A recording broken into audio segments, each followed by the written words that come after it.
10-15 বছর আগে আমাদের ইকোনমি অলমোস্ট 90-95% ক্যাশ ইকোনমি ছিল। সব ট্রানজাকশন ক্যাশেই হতো, কিন্তু ইউপিআই আসার পর সেটা ধীরে ধীরে বদলে যাচ্ছে।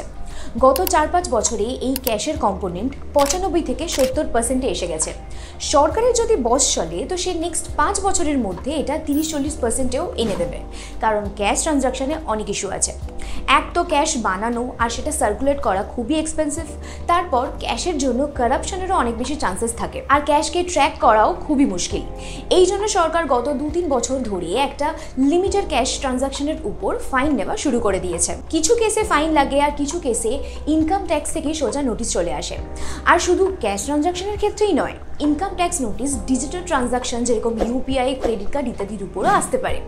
তো এই ভিডিওটায় আজ আমরা এইসব কেসেস দেখব আর বোঝাবো কোথায় কোথায় আপনার ইনকাম ট্যাক্স থেকে নোটিশ আসতে পারে।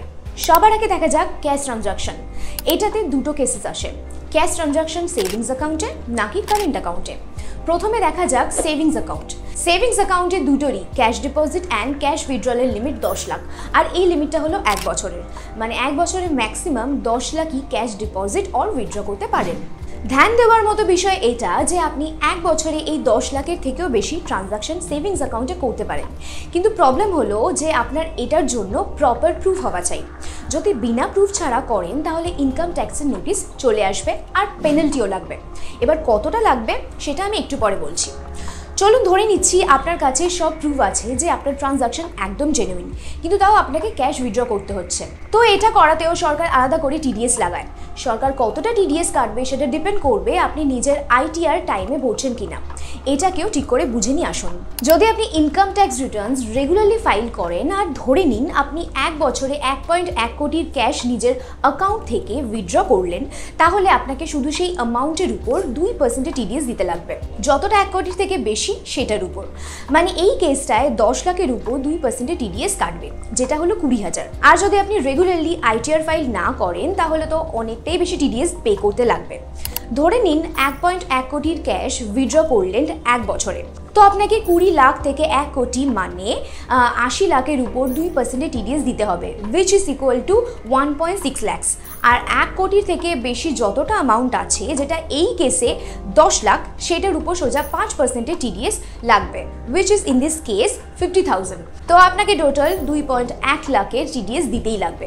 আর যদি আপনি রেগুলারলি আইটিআর ভরেন তাহলে শুধু 20,000 টিডিএস দিতে লাগবে। চলুন ধরে নিচ্ছি আপনি এটা ভাবছেন যে 10 লাখের বেশি ট্রানজাকশন করবেন না, কারণ আপনি বেকার ঝামেলা নিতে চান না। তো আপনি এটা শুনেও দুঃখিত হবেন যে সরকার এই 10 লাখের উপরও অনেক কিছু রেস্ট্রিকশন লাগিয়েছে। চলুন দেখে নিই সেগুলো কি।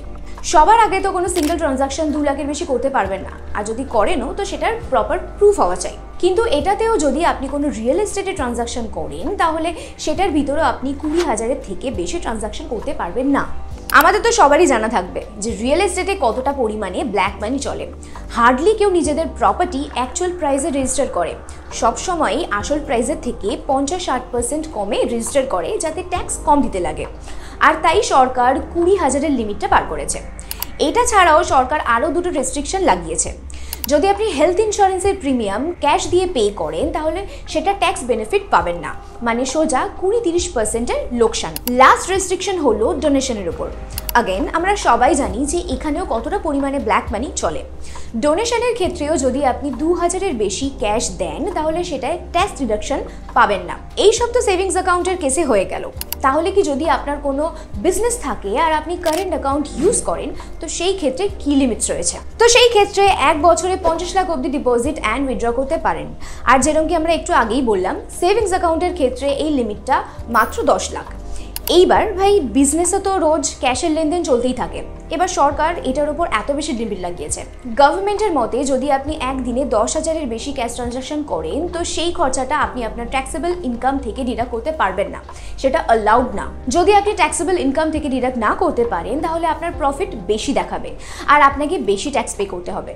আর আমরা আপনাদের এটাই বোঝাতে চাইছি যে এইসব লিমিটস ক্যাশ ট্রানজাকশনের উপর, নন ক্যাশ ট্রানজাকশনের উপর না। আর আপনার সেভিংস অ্যাকাউন্টে যতই ব্যালেন্স থাকুক না কেন, 2 কোটি, 5 কোটি, 10 কোটি, সরকারের সেটা কোনো যায় আসে না। এইবার দেখা যাক যদি আপনি ক্যাশ দিয়ে নিজের ক্রেডিট কার্ড বিল পে করেন তো সেটার ক্ষেত্রে কি রেস্ট্রিকশন আছে। যদি আপনার ক্রেডিট কার্ড বিল 1 লাখের বেশি হয় আর আপনি সেটার ক্যাশ পেমেন্ট করতে যান তাহলে সেটার ইনফরমেশন ব্যাংক সোজা ইনকাম ট্যাক্স ডিপার্টমেন্টে পাঠিয়ে দেবে। আর যদি আপনার এক বছরে ক্রেডিট কার্ড বিল 10 লাখের বেশি হয়, ইন এনি কেস আপনার ইনফরমেশন ট্যাক্স ডিপার্টমেন্টে চলে যাবে। সে আপনি যেরকমভাবে পে করেন না কেন, ক্যাশ, নন ক্যাশ, ইউপিআই, সেটা ম্যাটার করে না। আর যদি আপনি কোনো মিউচুয়াল ফান্ড, স্টকস, এফডি ইত্যাদিতে ক্যাশে ইনভেস্ট করেন, তো সেটার লিমিটও 1 বছরে 10 লাখ। ইনফ্যাক্ট এফডিতে তো আপনার ইন্টারেস্টের একটা অ্যামাউন্টের বেশি হয়ে গেলে সেটার উপরও ট্যাক্স লাগে। যদি আপনার 1 বছরের এফডির থেকে 40,000-এর বেশি কামান, তো ব্যাংক সেটার উপর সোজা 10% টিডিএস কেটে নেয়। আর সিনিয়র সিটিজেনদের জন্য সেই লিমিটটা 50,000। এইবার দেখা যাক ডিজিটাল ট্রানজাকশন লাইক ইউপিআই ইত্যাদিতে ট্রানজাকশনের কী লিমিট আছে, যাতে আপনার ইনকাম ট্যাক্স ডিপার্টমেন্ট থেকে কোনো নোটিশ না চলে আসে। ইউপিআইতেও যদি আপনার বিজনেস অ্যাকাউন্ট না হয়, তাহলে আপনার ডেলি লিমিট দুটোরই, সেন্ডিং অ্যান্ড রিসিভিংয়ের 10,000। এর থেকে বেশি করলে ইনকাম ট্যাক্স থেকে নোটিশ আসার চান্সেস থাকে। আর এর থেকে বেশি যদি করারই থাকে, তাহলে প্রপার বিজনেস অ্যাকাউন্ট খুলে নেওয়াই ভালো। অনেক মানুষের এটা ধারণা যে ভারতে এত বেশি মানুষ রয়েছে, ইনকাম ট্যাক্স ডিপার্টমেন্টের এত টাইম কোথায় যে সবার ওপর নজর রাখবে। তো আমি আপনাদের বলে দিই, আজকাল এসব অটোমেট হয়ে গেছে। কোনো অফিসার গিয়ে আপনার ফাইল ম্যানুয়ালি চেক করবে না, ওদের সিস্টেমে আপনা আপ হাইলাইট হয়ে যায়। আর যেই আপনি কোনো গড়বড় করবেন, আপনার ডেটা 8 বছর অবধি সিস্টেমে থেকে যাবে। তো যেরকম কি আপনারা দেখতে পেলেন, সরকার অনেক কিছু লিমিট অ্যান্ড চেকস লাগিয়েছে আপনাদের ট্রানজাকশন মনিটর করার জন্য। তাই আপনার জন্য এটাই ঠিক হবে যে আপনি এইসব লিমিটগুলো ঠিক করে ফলো করেন আর ইনকাম ট্যাক্সের প্রকোপের হাত থেকে বাঁচেন। আর তার সাথে সাথে আমাদের ভিডিও এইখানেই এন্ড হচ্ছে। আপনাদের যদি এই ভিডিওটা ইনফরমেটিভ লেগে থাকে, তাহলে আমাদের চ্যানেলটাকে সাবস্ক্রাইব করে এই ভিডিওটাকে লাইক অ্যান্ড শেয়ার অবশ্যই করবেন। আর আপনাদের মতামত কমেন্ট সেকশনে অবশ্যই জানাবেন।